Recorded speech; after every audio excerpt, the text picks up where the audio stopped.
حضور بعض غیر جماعت دوست یہ سوال کرتے ہیں کہ تمام مسلمانوں کا بھی یہ متفق عقیدہ ہے اور خود احمدیوں کا بھی یہ عقیدہ ہے کہ اسلام کامل اور مکمل مذہب ہے، کامل اور مکمل مذہب ہے، اور قرآن شریف کی کامل تعلیم ہے، اور وہ بالکل اسی طرح محفوظ ہے جس طرح کہ وہ اپنی اصل میں شکل میں تھا، اور وہ آج بھی موجود ہے، ہم اس سے غیر حاصل کر سکتے ہیں۔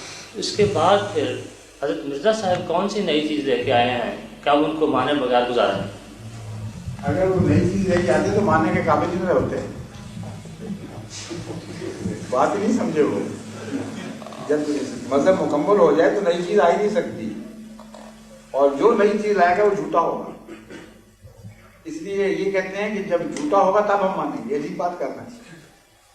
کہتے ہیں نئی چیز دکھائیں تو مانیں گے، اور جو مکمل ہونے کے بعد نئی چیز لاتا ہے وہ یقیناً جھوٹا ہوتا ہے، تو جھوٹا کر کے مانیں گے، سچا کیوں نہیں مان لیتے؟ واقعہ یہ ہے کہ قرآن کریم تو مکمل ہے، لیکن وہی قرآن ہے نا جو رسول اللہ صلی اللہ علیہ وسلم کے زمانے میں تھا، تو اس وقت یہ قرآن جو تبدیلیاں پیدا کر رہا تھا آج کیوں نہیں کر رہا؟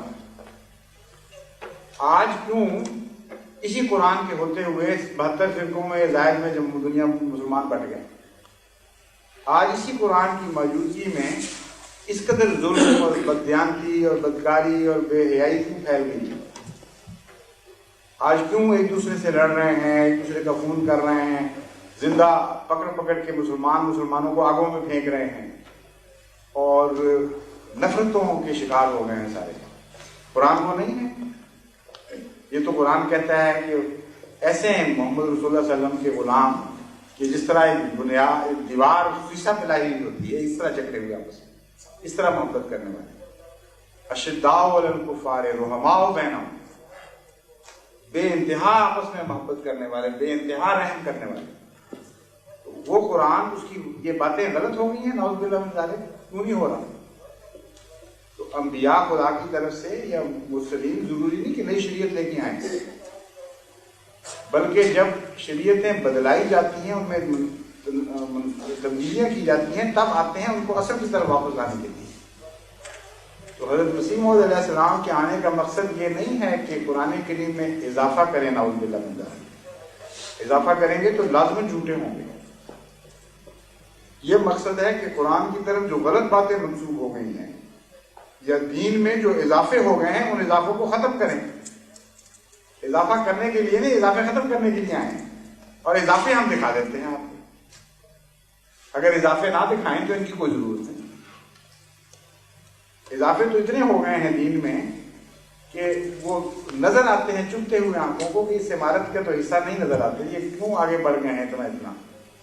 آپ دیکھ لیں کہ قرآن کریم کے ہوتے ہوئے قبر پرستی بھی جائز قرار دے دی گئی، اور قبر پرستی کو شرک بھی قرار دیا گیا۔ کیا بنیادی اختلاف ہے کہ نہیں؟ کیا اگر ایک سچا مذہب اسلام ہے تو دوسرا اضافہ ہے؟ قرآن کریم کے ہوتے ہوئے حضرت صلی اللہ علیہ وآلہ وسلم کو نور بھی قرار دیا گیا کہ بدن نہیں ہے، مجسم نور تھے، اور یہ بھی اسی قرآن سے ثابت کیا جا رہا ہے کہ جو یہ کہے وہ مشرک پکا، اس کا اسلام سے کوئی تعلق نہیں۔ اور دوسری طرف کہتے ہیں کہ جو یہ کہے کہ جسم تھا نور نہیں تھا، وہ پکے کافر اور ملحد، ان کا اسلام سے کوئی تعلق نہیں۔ اب دونوں بیک وقت تو اسلام نہیں ہے نا، ایک وقت میں تو قرآن کی تعلیم نہیں ہو سکتی، تضاد نہیں ہے۔ ایک جس کو بھی آپ اسلام قرار دیں گے دوسرا اضافہ بن جائے۔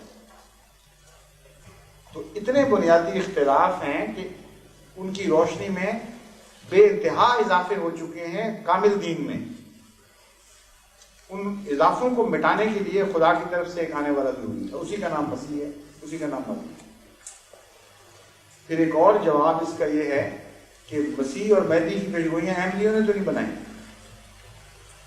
حضرت صلی اللہ علیہ وسلم کی پیشگوئیاں ہیں۔ اس لیے اگر حضرت مرزا صاحب کو نہیں ماننا تو نہ مانو، پیشگوئیوں کو مانتے ہو کہ نہیں؟ اور اگر مانتے ہو تو یہی سوال ہم تم سے کرتے ہیں کہ قرآن مکمل تو رسول اللہ صلی اللہ علیہ وسلم نے پیشگوئیاں کیوں کی ہیں مسیح اور مہدی کی آنے؟ جس پر قرآن نازل ہوا، جس پر دین مکمل ہوا، وہ تو پیشگوئی کر رہا ہے کہ اس کامل دین کے باوجود ایک آئے گا،